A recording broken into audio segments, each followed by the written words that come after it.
முதலாவது தேவனுடைய ராஜ்யத்தையும் அவருடைய நீதியையும் தேடுங்கள் என்று சொல்லி நாம் வேதத்தில் பார்க்கிறோம். மத்தேயு 6ஆம் அதிகாரம் 33வது வசனத்திலே.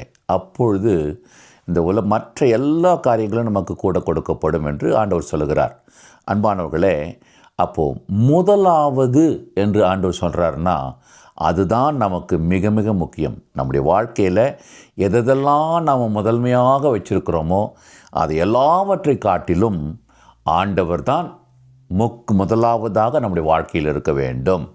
அப்போது அந்த உறவு, தேவனோடு கூட இருக்கிற அந்த உறவு, அது முதலாவது ஆண்டவரோடு கூட நாம் வைப்பதற்கு நம்மை பழக்குவித்து கொள்ள வேண்டும்.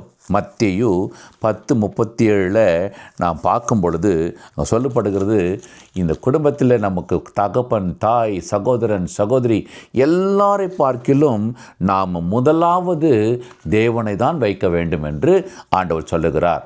எனவே நம்முடைய எல்லாவற்றை காட்டிலும் நமக்கு முதல் இடம் தேவனாக இருக்க வேண்டும். எனவே நாம் ஒப்பு கொடுப்போம், ஆண்டவரே என் வாழ்க்கையில் நீங்கள் இருக்கணும், உங்களை நான் முன்ன வைக்கிறேன் என்று சொல்லி. தாவீது அப்படி வைக்கும் பொழுது அவர் சொல்கிறாரு, ஆண்டவர் என் பக்கத்தில் இருக்கிறபடினாலே நான் அசைக்கப்படுவதில்லை. அன்பு தேவனுடைய பிள்ளையே, கர்த்தர் உங்களையும் அப்படியாக நீங்கள் முதலிடம் கொடுக்கும் பொழுது அசைக்கப்படாமல் இருக்கும்படி பாதுகாத்துக் கொள்வார். கர்த்தர் ஆசீர்வதிப்பாராக.